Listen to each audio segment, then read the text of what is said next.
Hello class, Aldo Figueroa here. In this week's lesson, we're going to be going over how to use blend modes within Photoshop.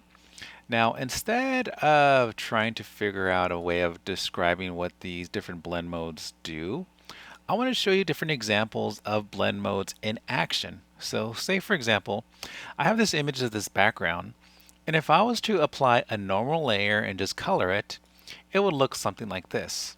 But notice one thing that each layer has access to is something called blend modes. And if we look closely at our layer panels at this area right here, there are different ways of being able to use blend modes. Now blend modes are used to have one layer interact with the color underneath it. So for example, this is the normal blend mode for this layer. But if we change this in Photoshop, if I just have this window open, I could use my arrows and I could go down and you can see how this is dissolve, and we could just go through them. These series of blend modes deal with the different which color is darker between the two layers, the current layer and anything underneath it. The next group of blend modes deal with different how the layers interact between what is lighter. Notice how the lighter colors are showing up. And then we have kind of a mixture between the midtones. And then really different color combinations. And right here we could replace the hue, the saturation, the color, and luminosity.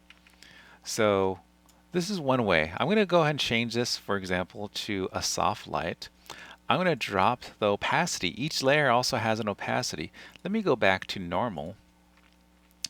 And if I click on opacity, I could either click a value, I could click right here for a slider, or what I like to do, if I just hover my mouse over the word opacity, and if I click and hold down the left mouse button and just drag towards the left, this becomes a slider, and I'm able to change this. I'm going to go about 50%, and let me now change this from normal. Let's go to overlay, or how about soft light? I said soft light earlier. And now we get something like this. Let me hide it before and after. This is one way that you're able to change the color within your layer by just creating a series of different strokes on top of it. Now this is one example. Let's go on to another example that I have right here. In this example, you might remember this robot, our robot cosplayer, and some text. But what if we want to integrate this layer, our layer above it, to have a better integration with the layers underneath it? Well, this is where blend modes come into play. What I have here, I'm gonna make use of what are called layer comps. These are layer compositions. You could kind of think of these as a way of having a set of bookmark layers, which layers are going to be displayed instead of turning them on and off.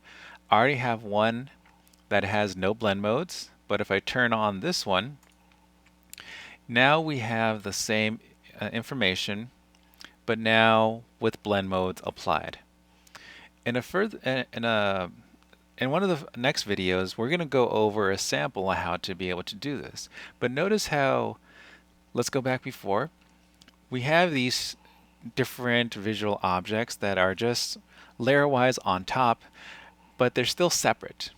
Blend modes, we could use them to help further integrate them so that they appear as if they appear on the surface.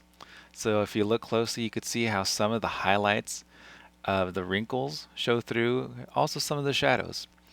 The same goes with this different text. And another example, using blend modes again and using my different layer comps. Say you have this background and you have this image of this guy and you want the background to show up through his jacket. If I now go ahead and select this one, this layer, you can see again using blend modes, we're able to get some of the different background to show through. Now using some of the other tools that we've gone over so far within this semester, if I look closely at his face, it starts to also disappear. On another layer, I went ahead and created a layer mask so that we could see his face clear, it stands out now. So now the effect uh, is only applied onto the white jacket and the background shows through, and we could see all the full color within his face. So these are different examples of being able to use blend modes. And our next videos, we're going to start going over working with blend modes and doing a couple of examples that I have shown here.